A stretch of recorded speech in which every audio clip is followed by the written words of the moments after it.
अस्सलाम वालेकुम। अस्सलाम वालेकुम। वालेकुम अस्सलाम।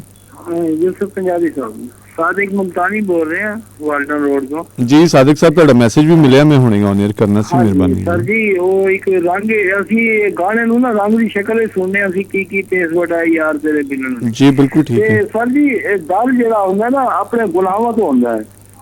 ਅੱਛਾ। ਜਦੋਂ ਆਪਣੇ ਗੁਨਾਹ ਨੂੰ ਸਾਹਮਣੇ ਰੱਖਦੇ ਆ ਨਾ ਤੇ ਆਪਣੇ ਕਰਤੂਤਾਂ ਨੂੰ, ਤੇ ਉਹ ਫਿਰ ਖੌਫ ਆਉਂਦਾ ਹੈ ਕਿ ਉਹ ਗਫੂਰ ਰਹੀਮ ਹੈ, ਉਹ ਕਹਿੰਦਾ ਮੈਂ ਜੱਬਾਰ ਹੈ ਤੇ ਕਹਾਰ ਵੀ ਆ।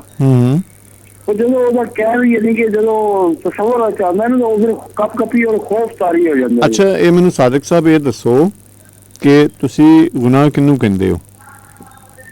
ਇਹ ਯਾਨੀ ਕਿ ਕਿਸੇ ਦਾ ਯਾਨੀ ਕਿ ਕਿਸੇ ਨਾਲ ਜ਼ਿਆਦਤੀ ਕਰਨਾ ਜਾਂ ਆਪਣੀ ਯਾਨੀ ਕਿ ਨਫਸ ਪ੍ਰਸਤੀ ਚ ਆ ਕੇ ਨਾ ਤੇ ਅਨਾ ਪ੍ਰਸਤੀ ਚ ਆ ਕੇ ਕਿਸੇ ਨਾਲ ਜ਼ਿਆਦਤੀ ਕਰ ਲੈਣਾ, ਤੇ ਉਹ ਫਿਰ ਆਪਣੇ ਫਿਰ ਗੁਨਾਹਾਂ ਨੂੰ ਅੱਗੇ ਰੱਖਣਾ ਕਿ ਯਾਰ ਅਸੀਂ ਇਹ ਨਜਾਇਜ਼ ਕੀਤਾ। ਅੱਛਾ, ਉਹ ਜਿਹੜਾ ਕਿਸੇ ਨਾਲ ਜ਼ਿਆਦਤੀ ਕਰਨਾ ਤੁਸੀਂ ਗੁਨਾਹ ਕਹਿੰਦੇ ਹੋ?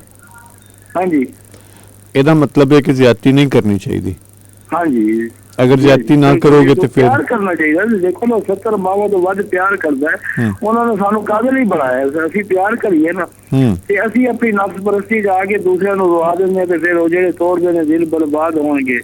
ਅੱਜ ਕਿਸੇ ਨੂੰ ਰਵਾਇਆ ਕੱਲ ਆਪ ਰੋਣਗੇ। ਉਸੇ ਕਰਕੇ ਖੌਫ ਤਾਰੀ ਹੋ ਜਾਂਦਾ ਜੀ। ਅੱਛਾ। ਤੇ ਉਹ ਖੌਫ ਤੋਂ ਕੱਪੀ ਉਹ ਫਿਰ ਰੋਣਾ ਆਉਂਦਾ ਸਾਨੂੰ। ਤੇ ਨਹੀਂ, ਉਹ ਸਭ ਕੁਝ ਆਂਦਾ ਹੈ ਲੇਕਿਨ ਅਸੀਂ ਫਿਰ ਉਹਦੇ ਤੋਂ ਬਾਜ਼ ਨਹੀਂ ਆਂਦੇ। ਹਾਂ ਇਹ ਗੱਲ ਕੀਤੀ ਜੀ, ਇਹ ਕੀਤੀ ਜੀ, ਬਿਲਕੁਲ ਇਹ ਗੱਲ ਹੈਗੀ। ਤੇ ਇਹ ਅਹਿਸਾਸ ਜਿਹੜਾ ਹੈ ਨਾ ਇਹ ਬੜਾ ਹੈ। ਯਾਨੀ ਕਿ ਉਹ ਤੁਸੀਂ ਜਗਾਉਂਦੇ ਹੋ, ਉਹ ਜ਼ਿਆਦਾ ਤੁਸੀਂ ਕਰਦੇ ਹੋ। ਮੇਰੀ ਫਸਟ ਟਾਈਮ ਕਾਲ ਮਿਲੀ ਹੈ ਤੁਹਾਡੇ ਨਾਲ ਤੇ ਮੈਂ ਰੈਗੂਲਰ ਸੁਣਨਾ ਰਹਿਣਾ, ਤੇ ਕਾਲ ਮਿਲਦੀ ਨਹੀਂ ਮੇਰੀ। जी खैर होगी ਤੁਹਾਡੀ, बहुत मेहरबानी।